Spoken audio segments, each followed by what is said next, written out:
சுதேசமித்திரனின் கோபுரம் தாங்கி நூலுக்கான அறிமுகம் வழங்க பாரதி பாசறை செயல்பாட்டாளர் தன்னார்வலர் நகர நன்கறிந்த பேச்சாளர் திரு சி.டி.எஸ். மகேன் அவர்களே.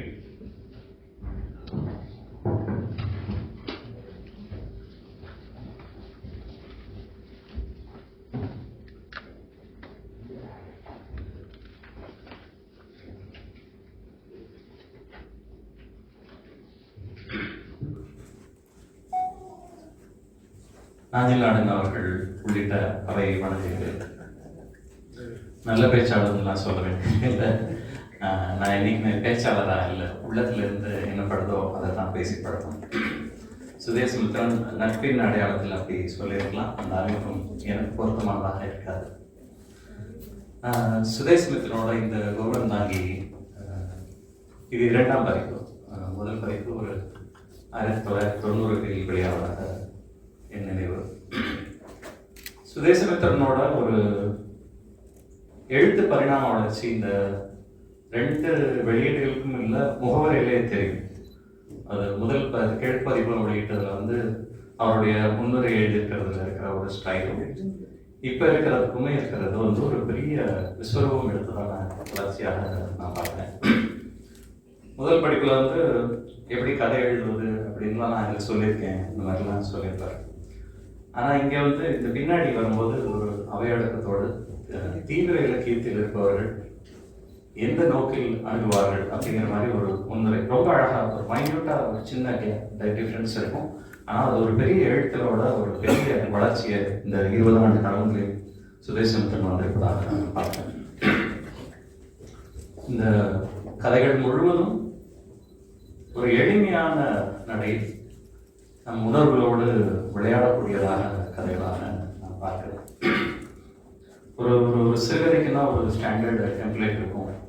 ஒரு கதாபாத்திரம் பற்றியோ இல்லை ஒரு அதனுடைய சூழல் பற்றியோ அந்த கதை அம்சம் பற்றியோ ஒரு விஸ்தாரணை இருக்கும். ஒரு அறிமுகம் இருக்கும், அதுக்கு ஒரு விஸ்தாரணை இருக்கும். ஒரு முடிவில் ஒரு நாட்டை போட்டிருப்பாங்க.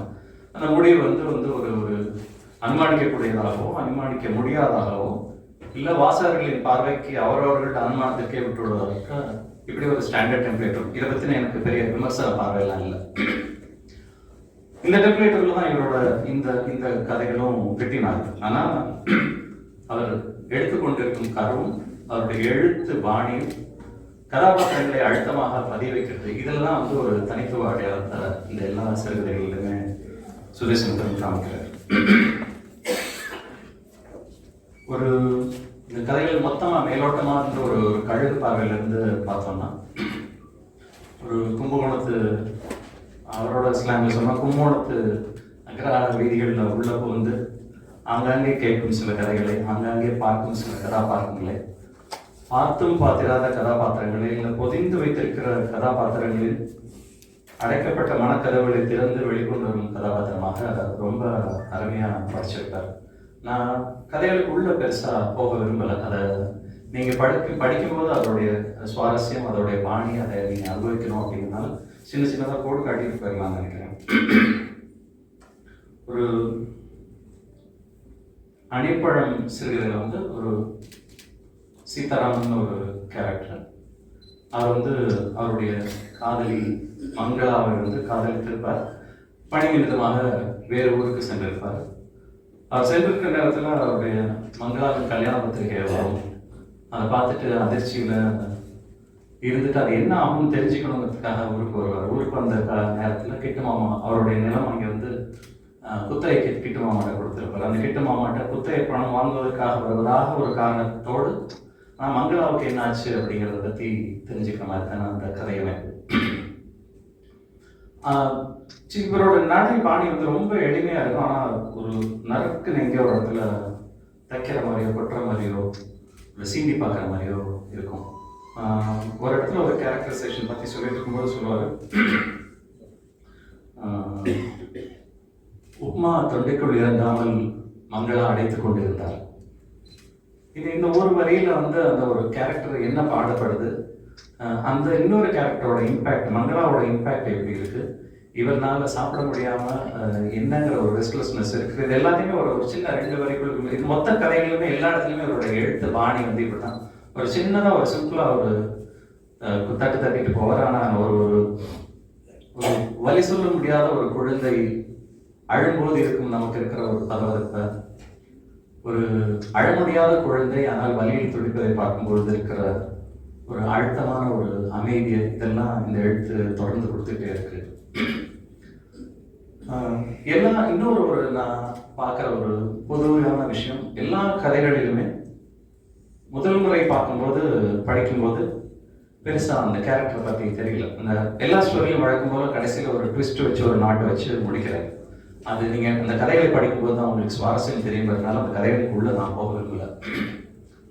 ஆனால் அந்த ட்விஸ்ட்டு நம்ம வந்து கதைகளை ஊடுருவி படித்தோம்னா படிக்கும்போதே அந்த கேரக்டரை பற்றி ஒரு டெஃபினிஷன், ஒரு ஊடகமாக ஒரு டெஃபினிஷன் கொடுத்துருப்பாரு. அதை வச்சு ஆனால் படிக்கும்போது சுத்தமாக தெரியாது இந்த கேரக்டர் அப்படி தான் இருக்கும். நான் படித்து முடித்து 2வது மறுவாசிக்கும் போது அந்த கேரக்டரோட ஆழம், அது எங்கே பொடி வச்சு போயிருக்காரோ அப்படிங்கிறது வந்து கேரக்டரைசேஷன் ரொம்ப பியூட்டிஃபுல்லாக எல்லா ஸ்டோரியுமே பண்ணியிருக்காரு. வருத்த சரஸ்வதி ஓவியம் எனக்கு இதை படிக்கும்போது ஜீவா அண்ணாவோட நினைவு தான் வந்தது. நூலாசிரியர் எழுதியிருக்கும் பொழுது யுத்த தர்மத்தை எழுதும்போது ஜீவா அண்ணாவோட நினைவு வந்ததாகவும் அதன் மூலமாக தான் அவங்க 2 பேருக்கும் நட்பு தூங்கியதாகவும் இருக்கும். ஆனால் எனக்கு வந்து இந்த வருத்த சரஸ்வதி நூலில் படிக்கும்போது எனக்கு ஜீவா அண்ணாவோட நினைவுகள் தொடர்ந்து வந்தது.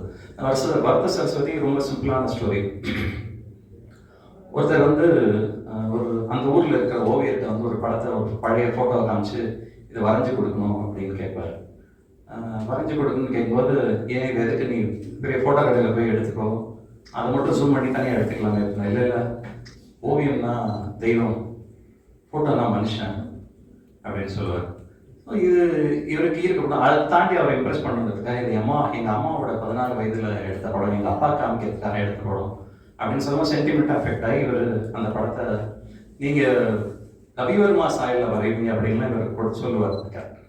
ஆனால் அவர் அதெல்லாம் தட்டிட்டு, ஆனால் இவன் அம்மாவோடதுன்னு சொல்லியிருக்காங்க அப்படின்னு சொல்கிறதுக்காக வந்து ஒரு ரவிவர்மா ஸ்டைல்லே ஒரு ஓவியத்தை வரைஞ்சி கடைசியில் பார்க்கும்பொழுது அந்த படத்தில் வந்து ஒரு பாஸ்போர்ட் சைஸ் ஃபோட்டோவில் வந்து சிரிக்கக்கூடாதுன்னு ஒரு மரபு இருக்கும். அந்த மரபை கையாண்டு எடுத்த ஃபோட்டோவாக இருக்கும். அந்த முகத்தில் ஒரு சோக சாயல் எப்பவுமே இருக்கும். அது வரைந்த ஓவியத்திலையும் அந்த சோக சாயல், சோக ரேகைகள் தகுந்த மாதிரி இருக்கும். ஒரு சரஸ்வதி சோகத்தோடு இருந்தால் இப்படி இருக்கும்.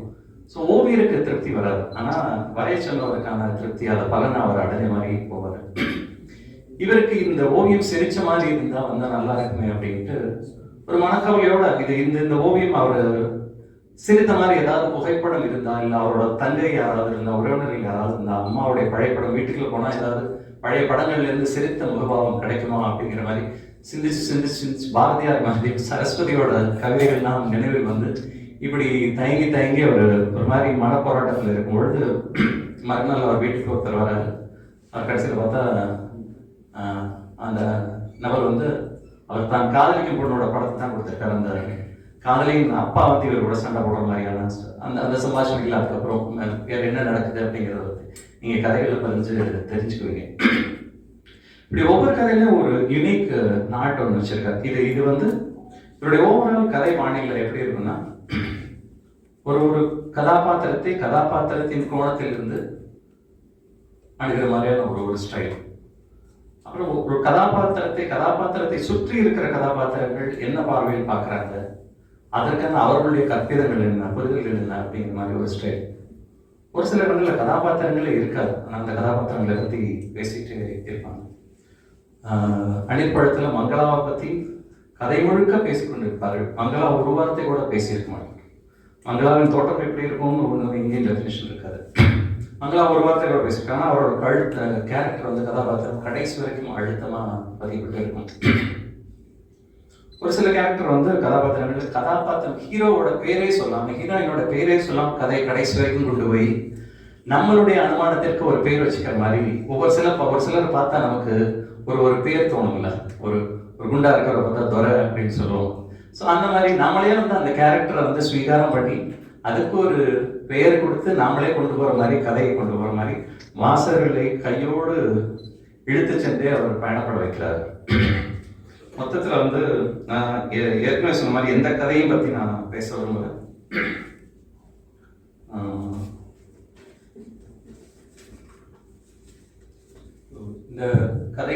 மொத்தத்தில் பெருவாரியாக நான் ஒரு காமனா என்ன பார்க்குறேன்னா, ஒரு பொது சமூகம் பெருவாரியாக ஏற்றுக்கொள்ள முடியாத கதாபாத்திரங்களை, ஏற்றுக்கொள்ள முடியாத, ஏற்றுக்கொள்ள இயலாத, ஏற்றுக்கொள்ள தயங்கும் கதாபாத்திரங்களை, சொல்லப்போனால் இந்த மாதிரி கேரக்டர்ஸ் எடுக்கும்போது ஜேகேயோ பாலச்சந்திரையோ நாம் நினைவு கொள்ளாமல் இருக்க முடியாது. ஸோ இந்த மாதிரியான ஒரு கதாபாத்திரங்களை அந்தந்த கதாபாத்திரங்களின் நிலையிலிருந்து அழுத்தமாக அவரவர் நிலையை உலகிற்கு சொல்லும் விதமாக ஒரு டெஃபினேஷன் அழகாக பண்ணியிருக்கேன். இதை ஒரு இது சொல்லியிருக்க ஸ்டைலை பார்க்கும்போது சுஜாதாவோட ஸ்டைலை நம்ம நினைக்காம இருக்க முடியாது. ஸோ ஒவ்வொரு தாக்கங்கள் இதில் கூட வந்துகிட்டே இருக்கிற மாதிரி இருக்கு. மொத்தத்தில் இவர் இந்த ஒட்டுமொத்த கதைகளும் ஏதோ ஒரு பேனாவால ஒரு பேப்பர்ல எழுதின மாதிரி தெரியல.